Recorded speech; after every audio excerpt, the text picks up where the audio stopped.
ప్రయాసాలు ఉంటాయి, కొన్ని కష్టాలు ఉంటాయి, భర్తల సమస్యలు ఉంటాయి, భార్యల సమస్యలు, కొన్ని బిడ్డలు ఉంటాయి, కుటుంబాలు ఉంటాయి. మనకి ఎప్పుడు ఈ అప్పుడప్పుడు ఉంటాయేమో కానీ ఎప్పుడు మాత్రం ఒక సమస్య ఉంటుంది. ఏంటి ఆ సమస్య? ఏమే బ్రదర్?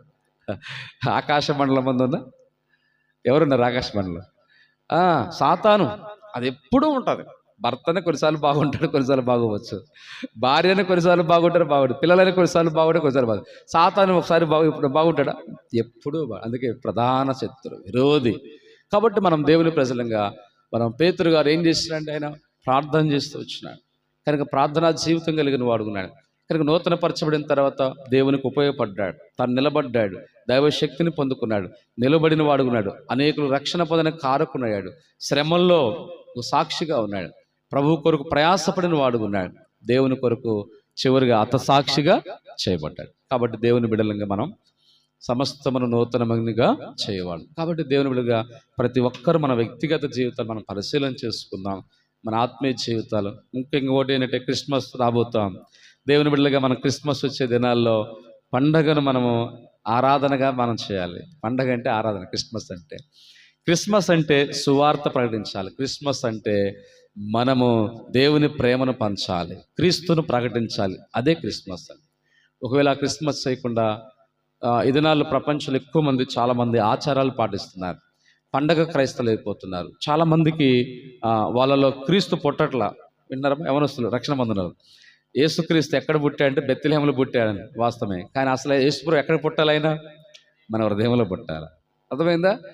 కాబట్టి యేసుక్రీస్తు మన హృదయంలో పుట్టాలి. అదే సమయంలో యేసుక్రీస్తుని గురించిన మనము ఈ యొక్క ఆచారాలు కాదు కానీ ప్రభువుని ఆరాధించాలి, మనము దేవుని గణపరచాలి, సాధ్యమైనంత అవసరమైతే ఎవరికైనా దేవుని సువార్తను ప్రకటించాలి, రక్షకుడు పుట్టాడని క్రీస్తును ప్రకటించాలి. మన గృహాల ద్వారా ప్రకటించాలి, మన వ్యక్తిగతంగా మనం ప్రకటించాలి, సంఘం ద్వారా ప్రకటించాలి. ఇప్పుడు ఈ మాసంలో ప్రభు కృపను బట్టి ఎక్కడ చూసినా బహిరంగ సువార్త కూడికలు, క్రిస్మస్ కాటేజ్ మీటింగ్లు, క్రిస్మస్ సువార్తలు, ఆదివారం ఆరాధనలు, పరిచయలు ఉన్నాయి. మనకి ఈ నెల మొత్తం ఏదో జరుగుతూనే ఉన్నాయి. అంటే మనకంటే ఇక్కడ కాదు, మన స్థానికులు కొంత రోజు జరిగింది పోయిన ఆదివారం సువార్త, చుట్టుపక్కల ప్రాంతాలు. తిరిగి నెక్స్ట్ వచ్చే వారం చెప్పాలంటే 31వ తారీఖు దాకా కూడా, జనవరి 1 తారీఖు దాకా వరుసన పరిచయలు ఉన్నాయి. ఆయా ప్రాంతాల్లో పరిచయలు ఉన్నాయి, సువార్తలు అనేక ప్రాంతాలు.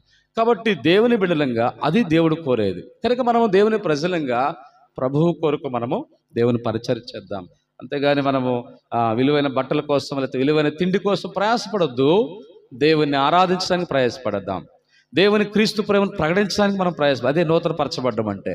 మనం పాత వారంగా ఉండకూడదు, పాత క్రైస్తవులా ఉండకూడదు. నూతన పరచబడాలి, ప్రభువుని ఆరాధిస్తాలి. నూతన పరచబడాలి, మనం క్రీస్తును ప్రకటించాలి. నూతన పరచబడాలి, ప్రభువుకు ఉపయోగపడాలి, దేవుని కార్యాలు మనం కలిగి ఉండాలి. కాబట్టి అలాగా రాబోయే క్రిస్మస్లో కూడా మనం ఎలాంటి పరిస్థితులు, లోక సంబంధం మనకు రాకుండా దైవికంగా నామకార్థ క్రైస్తవులు చేస్తుంటారు ఓకే, పండగ క్రైస్తవులు చేస్తుంటారు ఓకే. కాబట్టి లోకంలో వాక్యాన్ని పాటించని విశ్వాసులు కూడా చేస్తున్నారు ఓకే, మనం అలా విమర్శించ కాదు. కానీ మనము మాత్రం దేవుని ప్రజలు, ప్రభు నీ మట్టుకు నీవు, ప్రతి శ్వాస మనం వ్యక్తిగతంగా మనం వాక్యానుసారంగా క్రిస్మస్ జరుపుకుందాం. వాక్యానుసారంగా క్రీస్తు కోరే రీతిగా ఆయన ఆరాధన చేద్దాం. కాబట్టి అలా జ్ఞాపం చేసుకుందాం. గుర్తుంచుకోండి, 25వ తారీఖు కానీ ఎప్పుడైనా సరే, ఏ దినమైనా సరే, మన జీవితాలు కూడా సంవత్సరం అంతట్లో కూడా ప్రభువుని ఆరాధిస్తాం. బట్టలు కొనుక్కోవడం తప్పు కాదు, ఆహారం వండుకోవడం తప్పు కాదు. కాకపోతే ముఖ్యమైనది ఏంటంటే క్రీస్తుకి, ఇందాక అన్న కూడా చెప్పాడు, ప్రథమ స్థానము క్రీస్తుకి ఇవ్వాలి. దేవుడే ప్రాముఖ్యమైన స్థానం దేవునికి ఇవ్వాలి. ఆయనకి ఇవ్వకుండా ఏది చేసినా అది వ్యర్థమే. గుర్తుపెట్టుకోండి, ప్రభువుకు ప్రథమ స్థానం ఇవ్వకుండా ఎంత చేసినా దండగ అవుతుంది. ప్రథమ స్థానం ఇవ్వండి మొదటగా.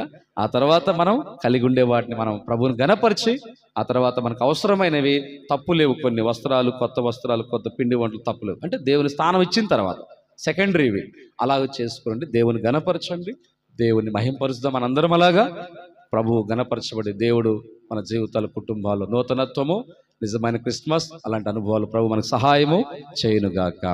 ఆమెన్. ఓకే, ఆమెన్ అంటే అలాగే జరుగును గాక. అలాగే మనం చేద్దాం, ప్రార్థన చేస్తాం, మోకరించండి.